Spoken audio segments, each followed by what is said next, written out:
Il faisait froid le matin du 20 décembre 1968, à 9h45, lorsque scénario horrible se déroula dans la petite ville de Vallejo, en Californie. La victime était David Faraday, un étudiant de 17 ans qui était en date avec sa petite amie, Betty Lou Jensen. Le couple avait arrêté la voiture le long de la route pour discuter de leur plan pour la nuit, mais leur sort était déjà scellé. Inconscient d'eux, un tueur se cachait dans l'ombre, attendant de frapper. Alors que le soleil se levait sur la nuit brumeuse, la vie allait bientôt pendre en équilibre. Le décor était dressé sur une étendue déserte de route, où la noirceur de la nuit encore persistait. Le seul son était le lointain bourdonnement d'une voiture qui passait, ignorant la chaos qui allait se dérouler. Une paire de phares projetait une lueur étrange, éclairant la voiture des victimes, qui était garée le long de la route. L'air était frais, avec une pointe de brume, tandis que le soleil matinal luttait pour percer les nuages. Le silence était rompu seulement par le faible son de feuilles qui bruissaient et le lointain chant des oiseaux. David Faraday était un jeune homme avec un avenir prometteur devant lui, plein de vie et d'énergie. Il était un élève brillant, avec un intérêt aigu pour la science et les mathématiques. Son rêve était de devenir médecin, mais ce rêve ne verrait jamais le jour. La vie de David était coupée court par un acte de violence sans sens, laissant sa famille et ses amis ramasser les morceaux d'une vie brisée. Sa petite amie, Betty Lou Jensen, ne serait jamais la même. Les témoins ont rapporté avoir entendu le son d'un coup de feu, suivi d'une explosion sonore, lorsque le tueur a ouvert le feu sur les victimes innocentes. Le son de verres brisés et de pneus qui crient remplissait l'air, lorsque le tueur a fait une fuite chaotique. Un conducteur qui passait a rapporté avoir vu une figure qui s'enfuyait du lieu du crime, mais ils n'ont jamais eu une bonne vue du visage du coupable. La seule description était celle d'une figure portant un manteau sombre, avec un bonnet tiré sur la tête. Le son de l'engin de fuite s'est éteint dans la distance, laissant derrière lui une traînée de destruction et de chaos. Avant de poursuivre, cliquez sur la bannière s'abonner et la cloche. Nous publions de nouveaux cas chaque jour. Allons plonger dans cette enquête et découvrir les faits, un à la fois. Je vais vous ramener au début de cette histoire, au début des années 1960, lorsqu'une série de meurtres non résolus allait laisser les gens de la Californie du Nord trembler de peur. L'année était 1964, et un jeune homme nommé Paul Stine venait d'être assassiné à San Francisco, marquant le début d'une règne de terreur qui allait durer des années. Les victimes étaient principalement jeunes, innocentes, qui n'avaient rien fait pour mériter leur sort.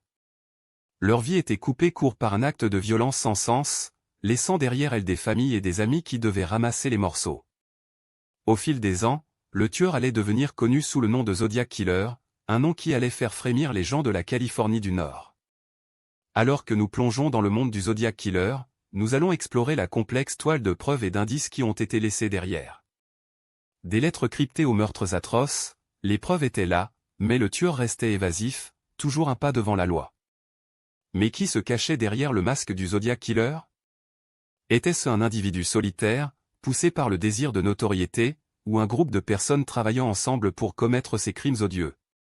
Nous allons vous emmener à travers les détours et les tournures de cette enquête, alors que nous essayons de découvrir la vérité derrière la règne de terreur du Zodiac Killer. Les gens de la Californie du Nord vivaient dans la peur, alors que le Zodiac Killer continuait à frapper, laissant derrière lui une traînée de mort et de destruction. Mais la fascination du tueur avec les médias et son propre ego allait finalement être son downfall. Nous allons explorer les liens entre le Zodiac Killer et les médias, et comment leur propre obsession avec le tueur a conduit à une série d'erreurs qui allaient finalement conduire à la chute du tueur. Alors que nous explorons le monde du Zodiac Killer, nous allons rencontrer les enquêteurs qui ont été chargés de résoudre le cas, et apprendre à leur égard leurs efforts acharnés pour faire tomber le tueur. L'enquête allait durer des décennies, avec le Zodiac Killer devenant un nom de maison, alors que le public devenait de plus en plus fasciné par le cas.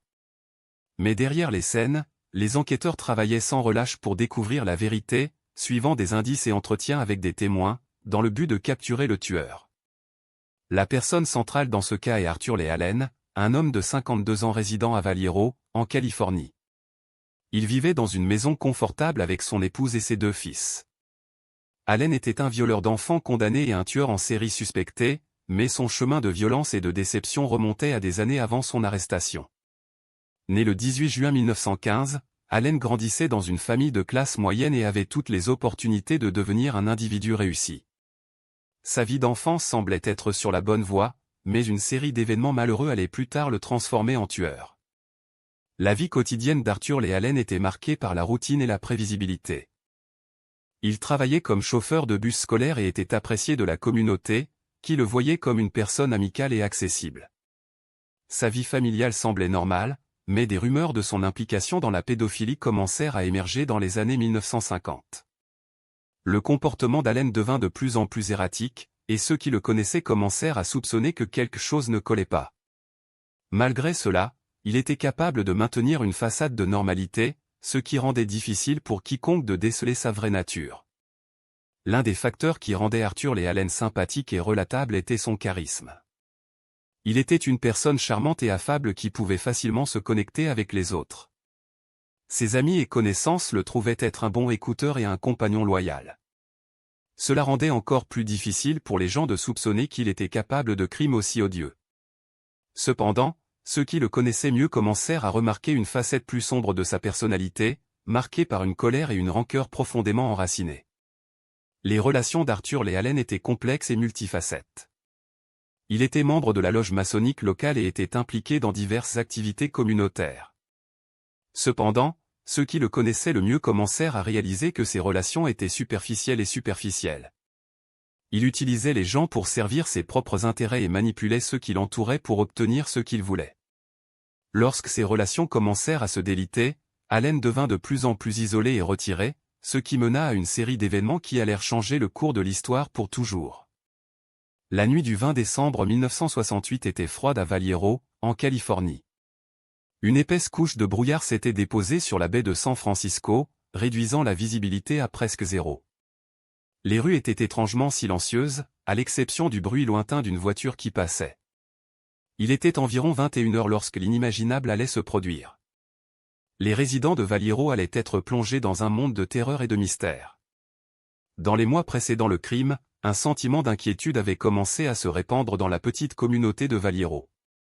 Une série de lettres étranges avait été envoyées aux journaux locaux, chacune signée par quelqu'un qui prétendait être le tueur du Zodiac. Ces lettres étaient remplies de références à l'astrologie, de codes et d'un humour tordu. La police avait essayé d'enquêter, mais elle semblait être en retard sur le tueur. Les résidents de Vallejo se demandaient si le tueur du Zodiac était juste un cinglé ou une menace réelle. Le 20 décembre 1968, à environ 21h45, les 17 ans David Faraday et 16 ans Betty Lou Jensen étaient garés dans une zone isolée du parc Blue Rock Springs.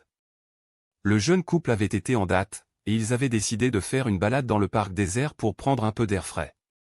Alors qu'ils étaient assis dans la voiture, une figure apparut dans le brouillard, se dirigea vers la voiture et tira sur les deux d'entre eux. David mourut instantanément, tandis que Betty Lou mourut peu de temps après. Le tueur se dirigea ensuite vers sa voiture et disparut dans le brouillard. La police fut appelée, et l'enquête commença. Le tueur n'avait laissé derrière lui aucune empreinte digitale ou trace génétique. Le cas allait être difficile à résoudre. Le détail le plus choquant de le crime était le message critique laissé par le tueur. Il avait écrit un mot sur le capot de la voiture, disant « C'est le Zodiac qui parle ». Et puis, en lettres gras, il demandait aux policiers de m'envoyer un tract et une carte. Mais ce qui était le plus glacial, c'était le dessin d'un symbole zodiacal, qui allait devenir le marqueur de ce tueur. Le symbole allait apparaître dans presque toutes les lettres qu'il envoyait aux journaux, et il allait envoyer un frisson dans l'échine de quiconque le voyait. Le tueur tailladait la police, et il allait lancer une vague de terreur à travers la Californie du Nord. Il venait de commencer. Au début de l'enquête sur le tueur en série Zodiac, la réponse policière fut rapide et chaotique, avec plusieurs agences travaillant ensemble pour essayer de capturer le coupable. Le premier crime signalé lié au tueur en série Zodiac fut l'assassinat de David Faraday, un élève de 17 ans en première année d'un lycée qui fut abattu le 20 décembre 1968, avec sa compagne de 16 ans, Betty Lou Jensen, qui fut également abattue. Le département de police de Vallejo lança une enquête sur les meurtres, mais il faudrait plusieurs mois de plus et l'assassinat de 4 personnes l'année suivante pour réaliser l'étendue de la violence du tueur. Alors que le nombre de victimes augmentait, la police commença à réaliser qu'ils avaient affaire à un tueur très intelligent et calculateur. Mais à ce stade, ils n'avaient encore aucune idée de qui ils étaient en train de rechercher ou pourquoi ces crimes avaient lieu. La pièce clé d'évidence qui changea tout fut une série de lettres et de codes cryptés envoyés par le tueur aux médias, qui comprenait le cryptogramme fameux qui reste sans solution à ce jour. La première lettre, envoyée au Valiro Times Herald en juillet 1969, était une seule phrase, « C'est le Zodiac qui parle », qui deviendrait le signature du tueur. Les lettres contenaient des taquineries, des vantardises et des indices, mais la police n'était pas en mesure de déchiffrer les codes envoyés par le tueur. Le tueur en série Zodiac devenait de plus en plus hardi et audacieux dans ses communications, envoyant des messages codés aux policiers et aux médias, et la police était en train de se débattre pour rester à la hauteur. Alors que l'enquête continuait, les lettres du tueur devinrent plus fréquentes et plus graphiques, envoyant la police et le public sur une chasse aux fous pour déchiffrer le mystère. Alors que l'enquête sur le tueur en série Zodiac continuait, plusieurs individus émergèrent comme des suspects potentiels, dont Arthur Lee Allen, un pédophile condamné qui fut arrêté en 1971 après qu'un policier l'ait identifié comme le tueur. Un autre suspect fut Richard Gekowski, un journaliste qui fut enquêté en 1981, mais fut finalement claironné. La police a également regardé Earl Van Best Jr. Qui fut enquêté dans les années 1970, mais n'a jamais été arrêté. Le tueur en série Zodiac semblait avoir une capacité incroyable à échapper à la capture, et la liste des suspects était longue et variée. Mais à mesure que les années passaient, la police n'était pas plus proche de capturer le tueur, et le public commençait à perdre confiance dans leur capacité à résoudre l'affaire. Le piège à la poudre qui a gaspillé des mois d'enquête fut la piste sur Ross Sullivan, un ancien condamné qui avait été vu dans la région à l'époque des meurtres. Sullivan fut interrogé par la police, mais son alibi pour l'heure d'un des meurtres a été vérifié. Malgré cela, la police continua à enquêter sur Sullivan, passant en revue son passé et interrogeant ses connaissances. La piste Sullivan a gaspillé des mois précieux de temps, en déplaçant la police loin de pistes plus prometteuses et permettant au tueur en série Zodiac de continuer sa série de meurtres. Au final, Sullivan fut claironné comme suspect, mais pas avant que la police n'ait perdu de la vitesse dans l'affaire. Le tueur en série Zodiac, un cas qui a bafoué la police et le public pendant des décennies, a finalement révélé un tournant choquant. En 2018, un ancien policier en Californie a prétendu avoir trouvé l'identité véritable du tueur dans un ancien message de 340 caractères envoyé par le tueur lui-même. L'officier, qui souhaite rester anonyme, croit que le message pointe vers une personne, un homme nommé John Carpenter, qui était un ancien dispatcher de police.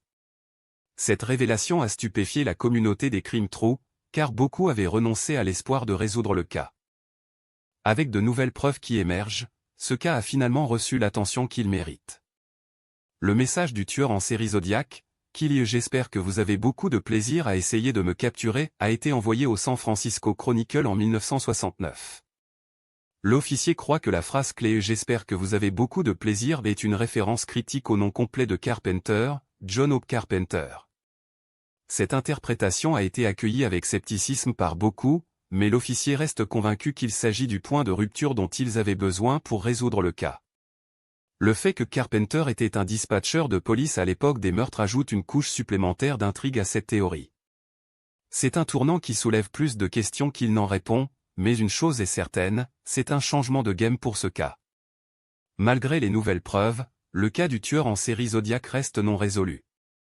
En 2018, le département de justice de Californie a réexaminé les dossiers du cas et a déterminé qu'il n'y avait pas suffisamment d'éléments de preuve pour prouver la culpabilité de Carpenter. Le FBI a également émis un avis, affirmant qu'il n'y a pas d'éléments concrets pour lier Carpenter au meurtre. Cela signifie que le cas reste un cas froid, avec l'identité véritable du tueur toujours un mystère. La famille des victimes du tueur en série Zodiac n'a jamais renoncé à l'espoir que la justice soit servie, et il continue à plaider en faveur d'une enquête approfondie. Le cas du tueur en série Zodiac a eu un impact durable sur la police et la perception du public sur le crime. Il a conduit à la création de l'unité de la science du comportement du FBI, qui se spécialise dans l'analyse du comportement des tueurs en série. Le cas a également mis en évidence l'importance de la cryptographie et de la déchiffrement dans la résolution des crimes. L'utilisation par le tueur en série Zodiac de